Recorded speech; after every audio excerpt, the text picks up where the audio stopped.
Brad, kumusta? Kontento ka ba sa kahimtang kaniadto? Daghang drogas, krimen, mga edipisyo giguba o gipasagdan, problema sa tubig, walay panginabuhi, wala hatagi o gibugaton ang edukasyon, ug ang kaugmaon sa atong mga kabatanunan. Walay seguridad sa kadalanan, wala giariglar ang mga problema sa kabarangayan, mga hangyo sa kapitan, wala paminaw. Labaw sa tanan, walay tinud-anay nga paghigugma sa atong pinalanggang lungsod sa Dumanhog.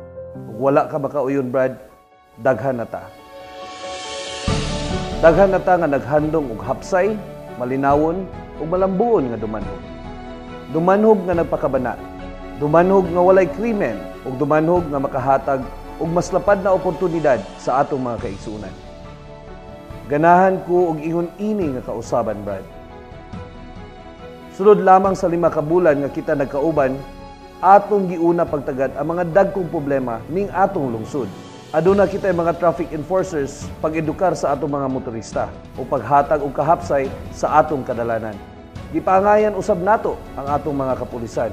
Dunay bag-ong patrol car ug 5 ka mga motorsiklo.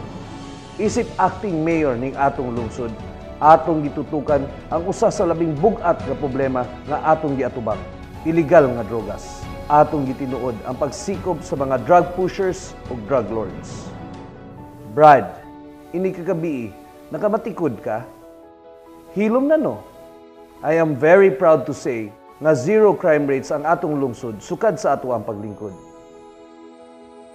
Brad, dream high. Maura kini ang akong bugtong hangyo kaninyo. Mao na nga aduna kitay mga serbisyo sama sa TESDA trainings in good housekeeping. Aduna usab kitay bamboo training. Pwede natong himuon ang Dumanhog isip Bamboo Capital of Cebu. Dili usab lisod ang paglampos sa kolehiyo. Tiaw mo na, Brad. Nakatabang-tabang na gani kita sobra 220 ka mga eskolar sa nagkalain-lain nga mga kolehiyo o universidad. Nakahatag pud kita og ginagmayng assistance worth 500,000 pesos para sa mga learning materials sa tanan National High School ning atong lungsod. Hinumdumi kini, Brad. Wala ka mag-inusara sa pagkabot sa imong mga damgo. Musaad ko nimo, Brad, nga andam ta kanunay nga mutabang kanimo. Matud pa nila, health is wealth. Mao nga gidungagan pa nato ang atong mga ambulansya. Ug karon, naaprubaran na gayud ang atong bag-ong RHU nga mobalor dulan 10 million pesos. Puhon, mapalapdan pa nato ang serbisyo sa panlawas. Nakapaniid ka na ba, Brad, sa atong palibot? Sa atong tinguha nga kauswagan, gihatagan nato og bili ang atong mga edipisyo. Reopening sa atong Olympic-size swimming pool. Pag-adorno sa kalsada gamit ang mga recycled nga mga ligid, isip plant box. Pag-ayo, pagpadako, o pagpanindot sa atong pantalan. Pagpatiwas sa kontrobersyal na megadome. Pagkonkreto o pag-rehabilitate sa atong mga kalsada sa kabukiran. Pagpaayo, pagpalimpyo o pagdugang o mga pasilidad sa atong merkado publiko. Paghimutang, pagpalandong o paghatag og importansya sa atong mga sikad-sikad, habal-habal o tricycle drivers. Pag-instalar og bag-ong mga streetlights from boundary to boundary. Pagdungog sa mga panginahanglanon sa paghatag og financial assistance for barangay development projects nga mong kantidad og dulan 18 million pesos. Sunod-sunod ang mga pagsulay nga miabot sa niaging tuig. Sunod-sunod nga bagyo, linog ug hulaw ang nisukod sa atong kalig-on. Mao nga gihinay-hinay nato ang pag-upgrade sa atong disaster preparedness. Pinaagi sa pagpalit og mga gamit sama sa rubber boats nga magamit nato sa atong search and rescue operation. Doon na tayo 21 ka buok movable tents. Mupalit kitag mga mobile generators nga dunay mga welding machine ug magpahimo kitag bag-ong evacuation center.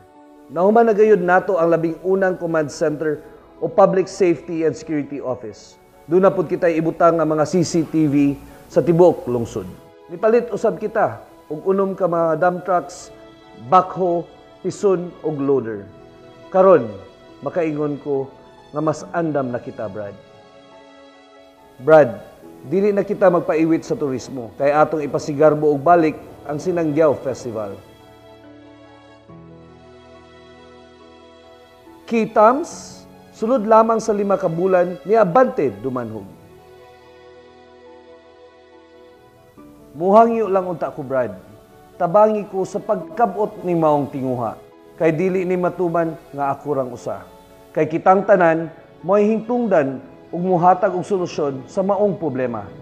Dako pa kayo tao mahimo, Brad. Please, para ni sa atuang kaugmaon. So let's do our share para makaingon gyud ta og I love Dumanhog. Take the Dumanhog Challenge, Brad. Uban na ta, ipadayon nato pag-abante Dumanhog.